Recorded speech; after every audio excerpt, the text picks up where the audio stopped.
요한복음 13장 3절에서 15절까지입니다. 이 세상을 떠날 때가 가까이 왔다면 여러분들은 뭘 하시겠는가?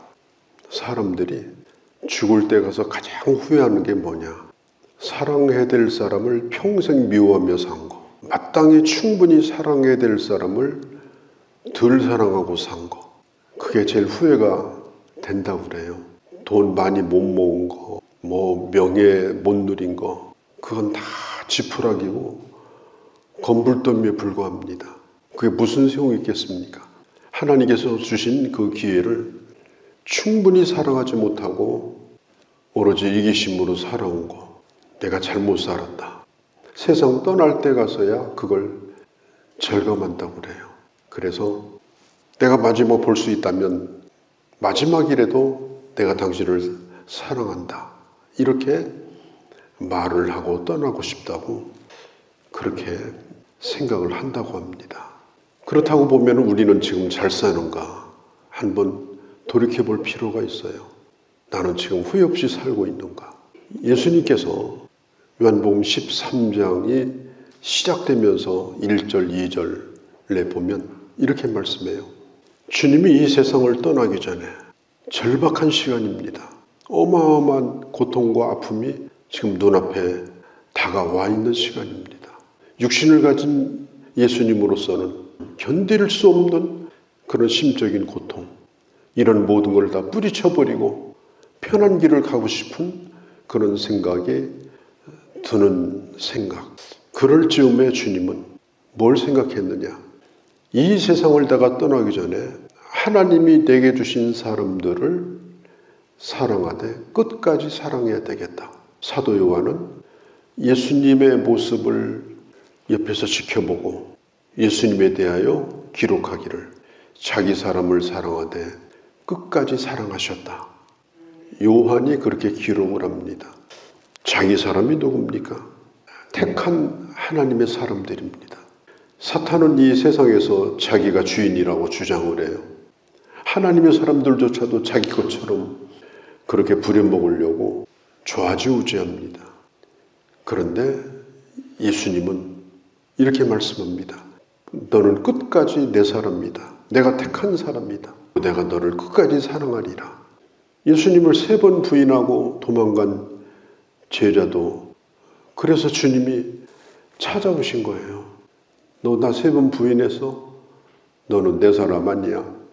오늘부로 끝이야. 그랬다면 거기를 왜 찾아갔겠습니까? 베드로를 따라갔던 그 다른 제자들, 그들을 뭐 하려고 찾아갔겠습니까? 그 상처가 아직 아물지도 않았어요. 그러면 내 손의 상처뿐 아니라 나는 내 가슴의 상처도 있다. 이렇게 생각했다면 왜 예수님이 그 제자들을 찾아갔겠습니까? 그러함에도 불구하고 너희들은 내가 택한 사람이니까 내가 너희들을 끝까지 사랑하리라. 그리고 주님이 제자들을 찾아가신 거예요. 예수님이 안 계신 데서 십자가에 못 박힌 데를 보여주면 믿겠다 그런 막말을 해야 되는 도마의 얘기를 예수님이 다 들었잖아요. 야, 너 그럴 수 있냐? 나 없다고 막말하냐? 내 앞에서 사라지라. 주님이 그랬습니까? 그 손을 보여줬어요. 옆구리도 만져보라고 그랬어요. 그렇게 안 믿어지면 만져봐라. 믿지 못하는 도마를 품으시려고 그 상처를 보여주면서 그렇게 사랑하신 겁니다. 우리가 믿는 예수님은 어떤 분이냐? 바로 그런 분이십니다. 예수님이 나를 위해 십자가 달려 죽으셨습니다. 오늘 감동이 왔습니다. 그런 얘기 하시지 말고 예수님이 나를 어떻게 사랑하셨는가? 내가 다른 사람을 사랑할 때 어떤 마음으로 사랑해야 되는가? 어떤 태도를 가지고 사랑해야 되는가?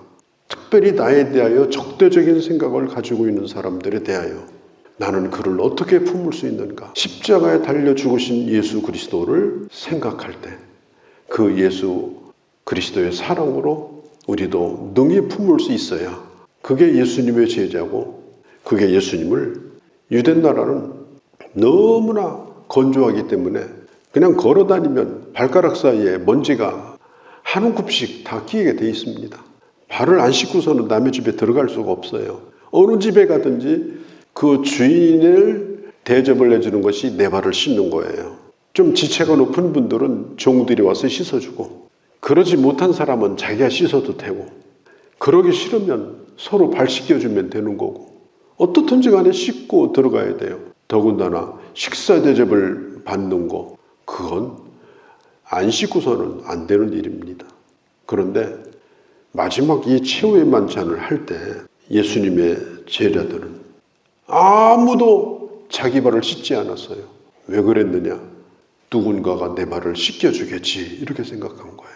누군가의 발도 한 사람도 씻겨준 사람이 없어요. 내가 남의 발을 씻겨줄 만큼 나는 서열이 낮은 사람이 아니다. 예수님의 발도 씻겨준 사람이 없어요. 왜냐? 제자들 가운데도 서열이 있다고 생각하고, 이것은 저 아래 하급자가 발 씻겨주는 거지 내가 씻겨주랴 이러면서 식사가 끝날 때까지도 예수님의 발을 씻겨준 사람이 없어요. 주님의 마음이 어떠셨을까? 한번 생각해 볼 필요가 있어요. 그들이 그 마지막 만찬에서도 끝까지 그들이 했던 일이 뭐냐? 누가 높으냐? 이것 따지고 있었어요. 그 마지막 시간에 제자들이 다 모였을 때 누가 예수님의 측근이 되는가? 그 싸움을 하고 있었던 거예요. 이 중에 나를 팔자가 있다. 그러니까 그냥 서로 손을 번쩍 들면서 거기서 충성맹세를 해요. 나는 절대로 주님 배반하지 않습니다. 왜요? 그래야 한 자리 하니까. 그 목소리가 클수록 인정받는다고 생각하니까 베드로 같은 사람은 다른 제자들 다 물리치고 아예 밥상 위에 올라가가지고 이 제자들은 어떨지 몰라도 나는 안 그렇습니다라고 베드로는 더 큰 소리를 쳤어요. 그런 싸움을 하고 있었던 것입니다. 주님이 이미 십자가에 달려 죽으실 것을 여러 번 말씀했어요. 정권 잡을 거다 뭐 이런 얘기 하신 적이 없어요. 어제도 말씀했잖아요. 영광을 받을 건데 그 영광은 죽어야 받는 영광이다. 말씀할 만큼 말씀했는데도 그들은 한마디도 귀에 들어오지 않습니다. 그런 분위기 속에서 주님이 겉옷을 벗으시고 수건을 허리에 동이시고, 예수님은 무슨 특별한 옷을 입은 게 아니에요. 제자들하고 다른 컬러를 입은 게 아닙니다. 똑같은 옷을 입었어요. 똑같은 신을 신고 똑같은 수건을 동이고, 제자들 틈에 있으면 누가 예수님인지 알지도 못해요. 그래서 예수님 잡으러 온 사람들이 예수님을 못 알아봤어요. 아니면 옷이 좋다든지 그런 거 없어요. 똑같았어요. 다른 제자들하고. 그런데 그 겉옷마저도 벗으시고 이 제자들의 발을 씻겨주기 시작합니다. 자기들이 높다고 생각하던 제자들, 주님의 발조차도 씻겨주지 않던 제자들에게 주님은 행동을 통해서 그 제자들을 가르쳐주고자 하는 것입니다. 제자들이 당황했죠. 주님이 자기 발을 씻겨주니까 모두 다 당황했어요.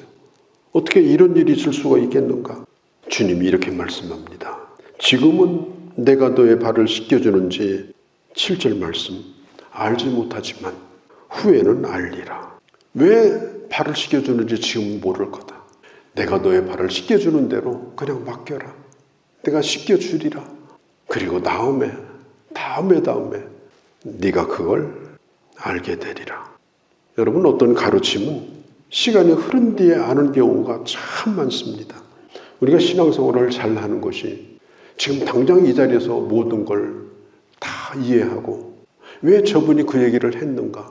오히려 거부감을 느끼고 이해도 안 되고, 그렇게 할지라도 우리가 그걸 일단 받아들여야 되는 이유는 나중에 되면 이해가 되기 때문에 그렇습니다.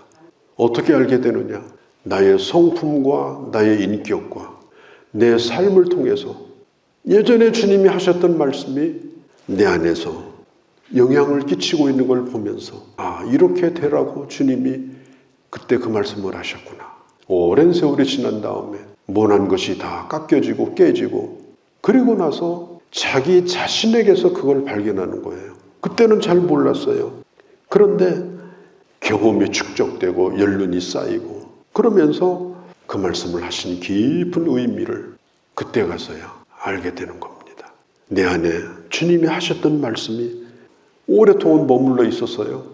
그리고 때가 되니까 싹이 나게 되고 인격이 되고 성품이 되고, 주님이 말씀하신 대로 말씀이 내게 응하였도다. 그걸 보면서 그 말씀을 하셨던 그 의미를 비로소 알게 되는 겁니다. 신앙이라고 하는 것은 무슨 성경 공부를 하고 뭐 바이블 스터디 뭐 코스를 밟았다고 해서 신앙이 되는 게 아닙니다. 심지어 학교에 들어가서 좋은 교수들에게 배우고 무슨 대단한 학위를 받고 그렇게 했다고 해서 그게 배운 학문이 그 사람에게 인격이 되고 그게 되는 게 아닙니다. 실제로 훗날 내가 배운 것, 내가 남을 가르쳤던 것이 비로소 깨달아지는 날이 오게 되리라. 주님은 그 먼 훗날을 바라보면서 왜 지금 깨닫지 못하느냐, 이해 못하느냐, 쟤네들 탓하지 않았어요.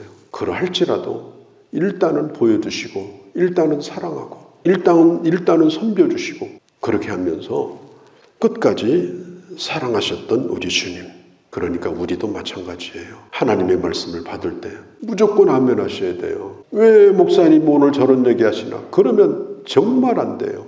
무조건 아멘 하시고 무조건 받아들이고 후회는 알게 될 거다. 나는 오늘 말씀을 받았다. 그리고 그 말씀대로 되기를 원한다. 이런 심정으로 살아가면 하나님의 사람이 됩니다. 아름다운 하나님의 사람이 만들어집니다. 그렇게 하셔야 됩니다. 우리는 그런 희망과 기대가 있기 때문에 늘 그날이 그날 같지만 매일마다 하나님의 말씀을 또 묵상하고 또 읽고 그러면서 우리는 그 은혜 받는 길을 오늘도 걸어가고 있는 것입니다. 후에는 알리라. 이 안다는 이 말은 내 인격과 성품에 스며들어서 나도 알고 나중에는 저 사람이 하나님의 사람이로구나.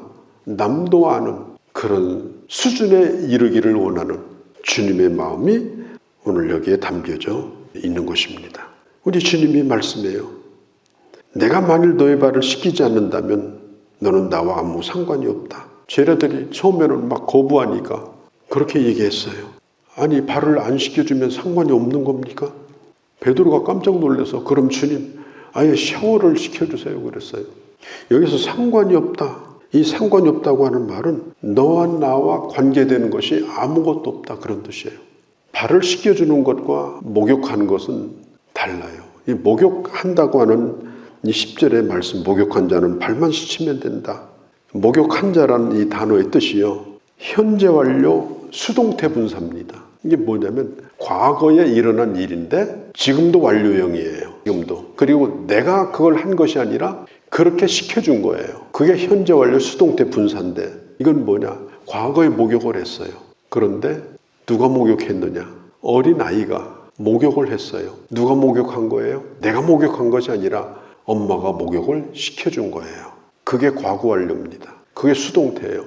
예수님이 내가 죄인 되었을 때 예수 그리스도의 보혈로 예수 그리스도의 은혜로 나를 목욕을 시켜줬습니다. 내가 씻은 것이 아니에요. 내가 씻어봐야 그건 아무 소용이 없어요. 얼굴만 반질반질하지 속에는 쇳덩어리입니다. 예수 그리스도께서 우리를 씻겨주신 거예요. 씻겨주셨는데 단 한 번 씻겨주심으로 영원히 깨끗하게 씻겨준 거예요. 과거에 일어난 일이고 지금도 완료된 거고 앞으로도 유효한 것. 그게 바로 예수 믿고 구원받은 과거 오늘 미래의 모든 죄를 다 용서해 주시고 이미 천국에 보내기로 아예 작정해 놓으시고 구원하신 그것을 목욕한 것이다. 이렇게 우리 주님이 표현하신 겁니다. 그러니까 이 목욕은 한 번으로 끝나는 겁니다. 그러면 손발을 씻는다는 건 뭐냐? 손발을 씻지 않으면 나와 상관이 없느니라. 이 상관이 없다는 이 말은 바로 나와의 관계가 그렇게 썩 좋지 않다 그런 뜻이에요. 그러니까 내가 낳은 자식도요. 나와 상관없이 지낼 수 있어요. 분명히 내 자식인데도. 나와 가까운 친척도 아는 사람도 마찬가지예요. 우리가 신앙생활하면서 구원받고 하나님의 자녀가 됐어요. 그런데 주님과 함께 할 수 있는 게 없는 거예요. 말씀을 보나 기도하나 내가 주님을 위해서 어떻게 살아야 되는지 고민하고 함께 공유하고 주님의 생각을 내 생각으로 삼고 그래야 공유할 것이 많아지잖아요. 주님과 깊이 상관이 있는 모든 걸 주님과 함께 주님의 생각을 내 것으로 받아들이고 또 주님께 말씀드리고 이렇게 사는 것하고 이게 같을 수가 없는 거예요. 주님과 상관이 없다. 이 말은 바로 그런 얘기예요. 구원에서 제외된다 그런 뜻이 아니라 주님과 별 관계가 없이 살아가는 그런 사람이 될 수 있다. 그렇게 하려면 어떻게 되느냐? 주님과 관계 있는 삶을 살려고 하면 날마다 발을 씻어라. 우리는 걸은 만큼 산 만큼 늘 죄를 짓고 살고 늘 연약하기 때문에 늘 때가 묻기 때문에 주기도문에서 우리가 기도하는 것처럼 일용할 양식을 구하듯이 우리의 죄사함을 위해서도 매일마다 기도해야 된다. 주여 나는 죄인으로소이다. 오늘도 죄를 짓고 살았습니다. 그렇게 기도하며 주님과 깊은 교제 가운데 살아가야 된다. 내가 주와 선생이 되어서라도 너의 발을 씻겨준 것처럼 너도 이렇게 발을 씻겨주는 것이 옳으니라. 내가 너에게 행한 것처럼 너도 그렇게 되기까지 먼 훗날에 그런 사람으로 네가 알려지기까지 그렇게 하라. 그때 가서야 알게 되는 거예요. 아, 그래서 주님이 나더러 사랑하라고 하셨구나. 머리로 듣는 것은 옛적 일이고 내가 체험하는 것은 먼 훗날에 체험하고 그리고 그것을 다른 사람에게 가르쳐주고 알려줄 수 있는 그런 때가 그게 오게 된 것입니다. 오늘 이 말씀 우리도 깊이 생각하고 내가 너에게 행한 것처럼 본을 보였는데 너희도 마땅히 이렇게 한 것이 옳으니라. 그런 하나님의 사람들이 다 되어주시기를 바랍니다. 거룩하신 우리 아버지 하나님, 오늘도 주의 말씀을 들었습니다. 지금은 알지 못하나 후에는 알리라. 왜 그때 그렇게 다퉜는지, 왜 싸웠는지, 누가 높으냐고 키재기를 했는지, 누구의 발도 씻겨주지 않고 대접만 받기를 원한 그런 일이 다 부끄러운 일이었고 오로지 주님 말씀만 생각나고 이제는 주님만 따라가는 제자가 되어서 후일에는 내 성품과 내 사역과 내 영향력이 바로 하나님의 말씀이 되어서 하나님의 사람이 될 걸 믿고 허리를 굽혀 그들의 발을 씻겨주셨던 주님이요, 오늘도 그 말씀을 저희가 들었습니다. 주의 말씀에 대한 응하게 하시고 십자가를 앞에 두고 자기 사람을 끝까지 사랑하셨던 주님을 생각하며 우리도 그 길을 향하여 가는 주의 제자들이 되게 하여 주옵소서. 우리 주 예수님의 이름으로 기도하옵나이다. 아멘.